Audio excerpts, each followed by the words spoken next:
In this video, we're going to take a brief look at some simple derivatives and isomers of alkenes. And we're going to start with ethylene or ethene and see what happens if we substitute one of the hydrogens on ethylene. What do you get? Well, if I exchange a hydrogen for a substituent X, what happens is I call that carbon group, the ethene that's left over, right, the CH2CH group, a vinyl group. So it becomes vinyl X. If X was OH, it would be vinyl alcohol. If X was Cl, chlorine, it would be vinyl chloride. So I get a series of derivatives of ethene called vinyl derivatives. Now, if X is a methyl group, now I'm extending the carbon chain, and so I substitute one of the hydrogens for a methyl group. Now I have 3 carbons and it becomes propene, right? Because now I no longer have ethene because my longest carbon chain is 3 carbons, so ethene becomes propene.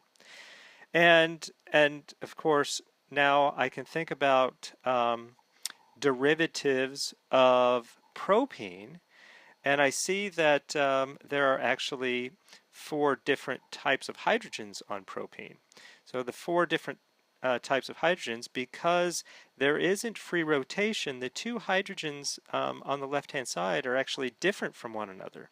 And we can see that when looking at derivatives of propene. So if in the first instance I substitute the hydrogen on the upper left with a substituent, then the relationship between the substituent and the methyl group, if I drew an imaginary plane down that carbon-carbon double bond, the substituent and the methyl group would be on the same side of that double bond. And we call this cis stereo isomerism. Cis stereo isomerism. Or sometimes it's referred to as Z. Z stands for zusammen, which is German for same side. So oftentimes the way I remember Z is same side. If it's on the same side, then it's Z. I remembered that as a sophomore in organic chemistry. It's stuck with me ever since. Now, I can also, instead of substituting the upper left hydrogen, I can substitute the lower left hydrogen for X. And now notice, again, thinking about an imaginary plane down that carbon-carbon bond, the X and the methyl group are on opposite sides of that plane. And this is trans, or E. So E again is German for Entgegen, which means opposite sides. So cis and trans stereoisomers, sometimes called Z and E, and we'll get into when you use one over the other later on in the chapter when we get into naming alkenes. So now I can take the hydrogen on the bottom right-hand side, substitute it for an X, and if I numbered propene, now the substituent is on the second carbon, and so this is simply a 2 substituted propene. And lastly, I can substitute one of the methyl hydrogens for X. So just like we saw with when we substitute a hydrogen coming off of the double bond, that's a vinyl group. When we take and we have we substitute a hydrogen coming off of a methyl group coming off of a double bond, this has its own unique name, and it's called an allele group.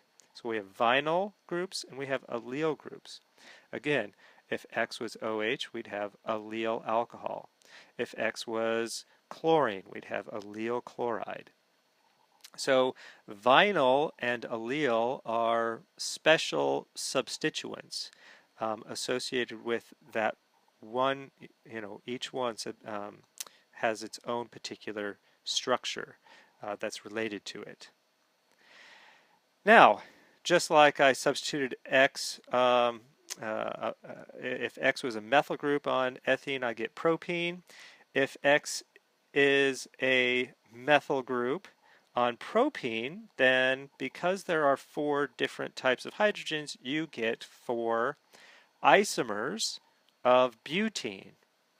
And of course, we can go through each one of them, right? If I substitute the upper left-hand corner hydrogen with a methyl group, then the 2 methyl groups are on the same side, the same side. So we call that cis-2-butene or Z2-butene, same side, Z2-butene.